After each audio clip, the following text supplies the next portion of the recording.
అంటే అది భూమి మీద మనుషులు తెలుపుడు నిద్రించవలసింది. అంటే మరణాన్ని ప్రేమించిన బైబిల్ నిద్రగా నన్ను లెక్కించడం. అలా ప్రతి వ్యక్తి కూడా ఒక దినమంది ఏం చేస్తుంటారంటే మరణించబోతుంది. కాబట్టి ఇది ఎంతకాలం అంటే 70-80 సంవత్సరాల కాల పరిమితి మాత్రమే.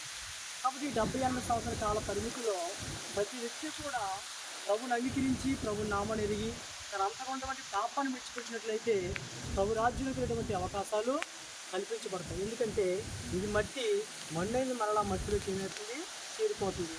కానీ ఆత్మ దేవుడు దయచేసి కనుక అది దేవుని యొద్దకు వెళ్తుంది. కాబట్టి ఈ ఆత్మ దేవుని యొద్దకు వెళ్ళాలంటే ఈ 70-80 సంవత్సరాల కాలంలో దేవుడు మనకి ఇచ్చిన గడువు, దేవుడు మనకి ఇచ్చిన సమయాన్ని, ప్రభులో ఎవరైతే ఈ సమయాన్ని కేటాయిస్తారో, ప్రభులో ఈ సమయాన్ని కేటాయించి వాళ్ళ అంతరంగంలో హృదయాల్లో చెడుతనాన్ని విసర్జిస్తారో వాళ్ళకి ప్రభు రాజ్యంలో అవకాశాలు కల్పించబడుతున్నాయి. చాలామంది ఇప్పుడు అందరూ కనబడుతున్నా కానీ లోపల అందరూ ముసలిపోతున్నటువంటి సమాజం చేయబడేటువంటి విధానము నాకు ఎక్కడ కనబడుతుంది. తన నాన్నగారు అయితే ఇటువంటి వృద్ధాప్యం చేసి వచ్చినప్పుడు కూడా తన ప్రభుని అంగీకరించి లాస్ట్ స్టేజ్లో ఆయన రానటువంటి పక్షంలో ఉన్నప్పుడు కూడా వాళ్ళ ఆయుష్తో ఉన్నాడు, దుఃఖంతో ఉన్నాడు, బాగుతూ ఉన్నాడు. అయినప్పుడు కూడా నిలబడుతూ ప్రభు చెందుకు వచ్చి తన హృదయాన్ని సరిచేసుకోవడం జరిగింది. మొదటి సమయంలో కూడా ఆయన చనిపోయి ముందు రైతే వీళ్ళ గృహానికి ప్రభావం తీసుకెళ్ళి ఇంటికి దింపుదామని చెప్పి వెళ్ళినప్పటికీ అది దింపేసి వెళ్ళిపోదామని చెప్పి బండి పక్క తిప్పుకున్నాను. ఆయన పిలిచాడు మాకు, పిలిచి ఒక వెళ్దామని చెప్పేసి ఆయన పిలిచి ప్రార్థన చేయించుకున్నాను. పిలిచి అయ్యాను నేను అలా చాలా దగ్గరికి ఎదురు తిరిగాను, ఇప్పుడు నాకు ఆరోగ్యం బాగట్లేదు అని చెప్పేసాను. నాన్న మీద లోతుల లోపల ఉంటే నేను సరిచేసుకున్నాను, అలా పర్లేదు ఏమి లేనట్లుగా అని చెప్పాను. చెప్పి అలా ప్రార్థన చేసుకున్నాను. అదే ఒకవేళ ఆయన చివరి ప్రార్థనేమో ప్రభా సమయానికి దేవుడు అనిపించాడేమో అది చాలా ఆశ్చర్యం. ఎందుకంటే ఆయన పిలిచి ఈనాడు చాలా మందికి దేవుని సువార్త అందించబడుతుంది, దేవుని సత్యము వివరించబడుతుంది, కానీ గ్రహించుకోలేకపోతున్నారు. మరి ఆయన చేసేటప్పుడు ప్రభుకి స్థానం ఇవ్వగలదు. కాబట్టి ప్రభు ఎక్కడికి రాని అటువంటి వాళ్ళకి వచ్చింది ప్రభు రాజ్యంలో స్థానం ఇవ్వడానికైనా సిద్ధపడింది. ఈ కొంచెం సమయంలో ప్రభుత్వం స్థానం ఇస్తే ప్రభు రాజ్యంలో చేయటువంటి అవకాశాలు కల్పిస్తారు. ఈ కొంచెం స్థానంలో మనుషులు చేస్తాడు లోకానికి పాపానికి ప్రాముఖ్యత కల్పించారని జీవితానికి కొనసాగించబడుతున్నారు తప్ప ఒకవేళ జనం నేను మట్టిలో వెళ్ళిపోవలసిన వాడినే, ఇది మట్టి అయిపోద్ది, ఈ మట్టిలో ఉన్న నేను ఆ మహిమలోకి చేర్చబడాలంటే యాపని సిద్ధపరచుకోవాలి, యాపని మెరుగుపెట్టుకున్నటువంటి విధానం మాత్రం క్రైస్తవ జీవితంలో అది కనబడుతుంది.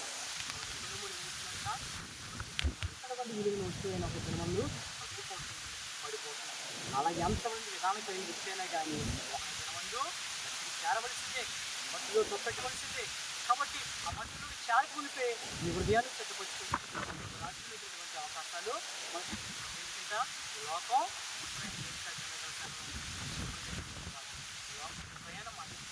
ప్రయాణం చేస్తుంది. ఎంతకాలం ఇది 70-80 కాలం. కాబట్టి ప్రయాణంలో మనం ఉన్నాం, మన గమ్యస్థానానికి చేరవలసింది. ఈ ప్రయాణంలో మనం చక్కగా ప్రభుత్వం తెలిసిన ప్రభుత్వం ఈ ప్రయాణం పూర్తి అయిపోయి ఆయనతో పాటు భాగ్యాన్ని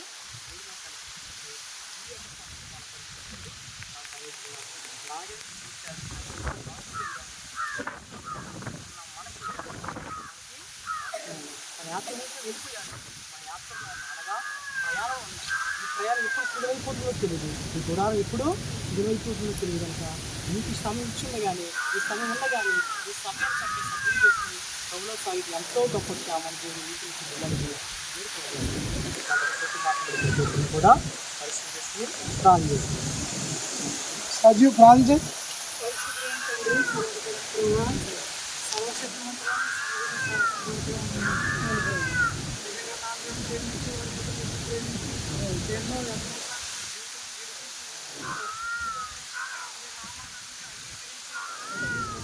మార్చబడి నాన్నగారు మా మధ్యలో నా ప్రభుత్వం వచ్చిందండి. మరి నాన్నగారు పక్కన ఉన్నవయ్యా, మరి నా తండ్రి నాన్నగారు వచ్చేసి నాన్నగారు బంధువులు మిత్రులు మన భార్య పిల్లలు అందరినీ జ్ఞాపకం చేస్తున్నారు. మీరు తోడేనండి. నాకు వెండి కారు బంగారు ఇవన్నీ మీరు జ్ఞాపకం చేసుకోలేదు కానీ ఈ కొనుగోలు చేసిన మనిషిని జ్ఞాపకం చేసుకుని దేవ మనుషులు మట్టికి మార్చిన అరులారని సెలవు కదా వాళ్ళు మహిమగా మార్చిపెడతారంట. ఇప్పుడు పర్సన్ నీకు ఇష్టమైన వాళ్ళు చేర్చుకుంటూ ఉంటాం. అలాంటి అనుభూతిలోకి నాన్నగారిని నాకు అలాంటి భాగ్యం ఇవ్వాలని ఆశతో నిన్ను కూడా మేము అమరేస్తున్నాం. అలాగే నాన్నగారు భూతాపంలో కార్యక్రమం తోడేయండి. ఈ కార్యక్రమం అంతట్లో జయాన్ని అనుగ్రహించుకోండి. వేసిన అనుకోటి ప్రార్థిస్తున్నాం తండ్రి. ఆమేన్. పరిశుద్ధిగా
అవన్నీ రాజ్యంలో నా తండ్రి నా తండ్రి మహిళ తండ్రి మంచి భాగ్యం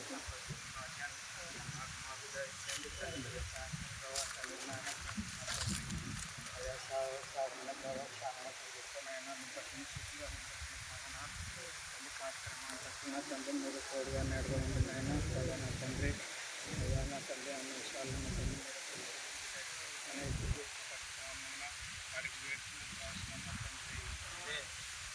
ప్రాజెక్ట్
జరిగింది నాకు చూడే ఇవ్వ